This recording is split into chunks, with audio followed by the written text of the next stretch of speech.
Me acercan, perdón, una pregunta. Me dicen, ¿qué opinión le merecen los presidentes más importantes de los últimos tiempos? Hablan de Alfonsín, a quien conociste bien, a Carlos Menem, que también conociste bien, a Fernando de la Rúa, Eduardo Duhalde, Néstor y Cristina Kirchner. Un concepto sobre cada uno de ellos. Presidente argentino que más admiré mi, yo diría, bastante larga vida después de todo, sin lugar a dudas, por eso lo conocí, no mucho, poco, ya era empresario en ese momento, pero es Frondizi por lejos. Tenía una visión de país, una visión de insertar al país al mundo, de ser parte del mundo y no parte antagónica del mundo, no estar buscando atajos, sino yendo por el difícil camino de la construcción diaria. Es un individuo que tenía una cosmovisión de lo que era pequeña, mediana y gran industria, que la gran industria era la que arrastraba a la pequeña y mediana, que sin gran industria no había ni pequeña ni mediana industria.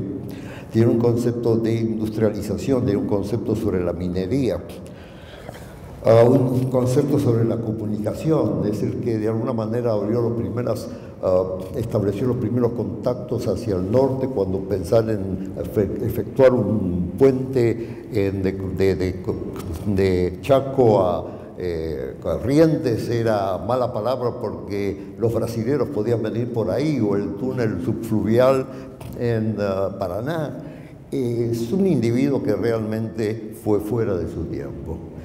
Hubieron dos presidentes paralelamente en la América con esa extraordinaria visión, y el otro fue Kubitschek, que sí terminó su mandato, sí lo terminó bien, y sí es un hombre bisagra en la historia de Brasil.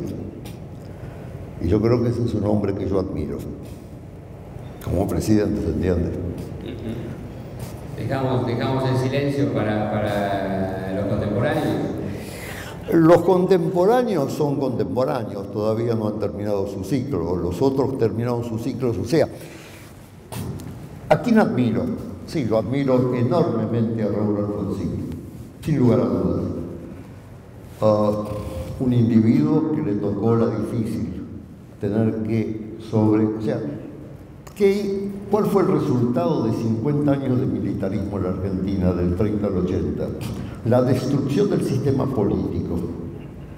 El señor Alfonsín tuvo que gobernar la República Argentina sin una organización, lo mismo que a mí, de golpe me pongan a manejar una empresa, qué sé yo, una acelería la más grande del mundo, pero me diga, vea, ¿saben? Lo único que tienen son obreros, no tienen ni jefes, ni directores, ni gerentes, no tiene a nadie, arrégleselas. Eso es lo que le tocó a Alfonsín, y lo llevó bastante bien y con mucha dignidad. Así que yo en ese aspecto lo rescato a Alfonsín por esa circunstancia. No supo de economía, no supo manejar por su manera de ser las circunstancias con el sindicalismo. Digamos que ni el sindicalismo había crecido lo suficiente, ni siquiera sus propios partidarios, porque no es cuestión de que el partido que gobernó con Alfonsín fue una maravilla, pongámoslo también en su lugar, pero eso fue lo que le tocó, eso es lo que había. Creo que ahora estamos con una clase política, yo diría más, no sé si competitiva, sino que diría más afiatada. No es una clase política que me agrade del todo, creo que le falta, creo que es una clase política muy política, entre comillas, y menos técnica. Me encantaría una clase política más técnica, pero bueno, creo que evolucionará, cambiará, e iremos a un país con políticos técnicos y no con políticos políticos. Néstor Kirchner, que murió hace un año, ¿es un héroe como lo pinta el kirchnerismo o es un ogro como lo pinta cierta oposición? Yo en una oportunidad dije que Kirchner para mí era un CEO perfecto. Yo dije que nunca se lo pondría de presidente en mi empresa porque me fundo, pero creo que sería un perfecto CEO en el sentido de el hombre activo que abre, cierra, genera ideas, se mueve, necesita un Sherman arriba para que lo apacigüe un poco y lo ordene. Es un extraordinario táctico. Y realmente eso es lo que fue Kirchner, fue un gran táctico, un gran político, creó un poder inigualado en la historia política argentina. Yo creo que ni Perón lo tuvo, ese poder, porque el Perón de la primera época fue cuestionado por los militares, el Perón de la segunda época fue cuestionado por sus propios partidarios, por lo cual el Kirchner de hoy no es cuestionado por nadie.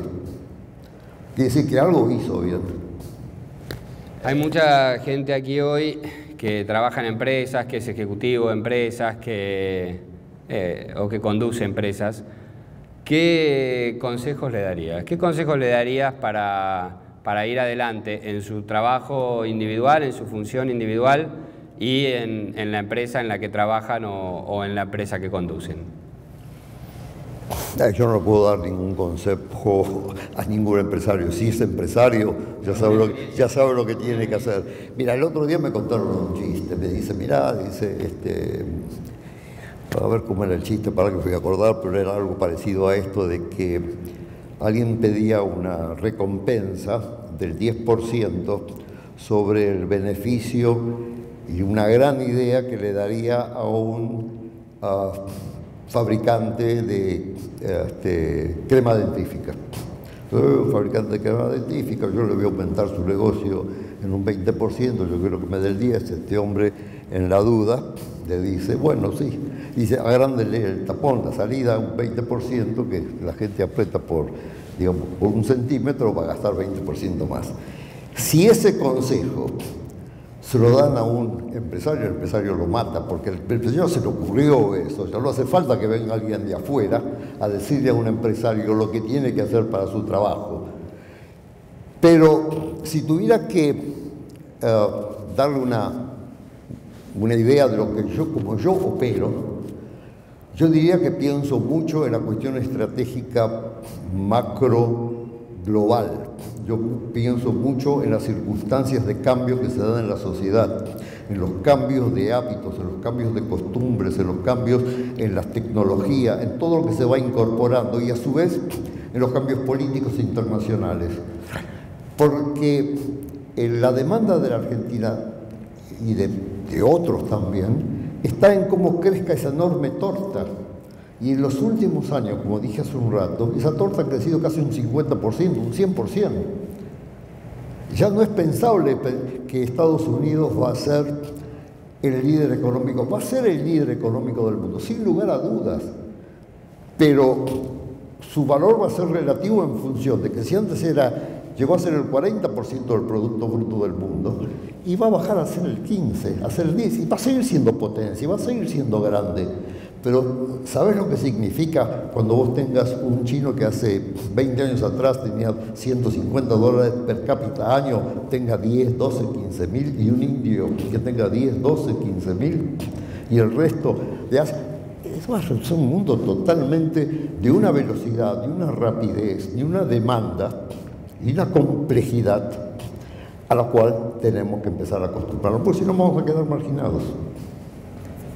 Eduardo, te queremos agradecer este tiempo. Yo le quiero agradecer a todos los que hoy estuvieron junto a nosotros. Tengan en cuenta, escucharon a 4 CEOs de automotrices, 4 CEOs de tecnológicas, a 3 de los economistas más importantes del país, Broda, Kigel, Miguel Bain, 3 de los analistas políticos más importantes, Bernstein, Rosendo Fraga, Mariel Fornoni, a los especialistas en relaciones laborales recién, de Diego Recalde y Funes de Rioja, a 4 de los banqueros más importantes del país también, y a uno de los empresarios más importantes de este país, con mayor experiencia. Así que quiero, para finalizar este encuentro de los líderes, agradecerles a todos ustedes por haber estado hoy durante toda esta jornada, que fue larga y muy intensa, a Eduardo Urnequian por haber compartido con nosotros este momento final, y esperarlos el año próximo, que seguramente vamos a estar de nuevo. La invitación del cronista va a estar de nuevo y en nombre de todos los que trabajamos hoy, con Hernán de Goñi, con José del Río, que estuvimos moderando los paneles,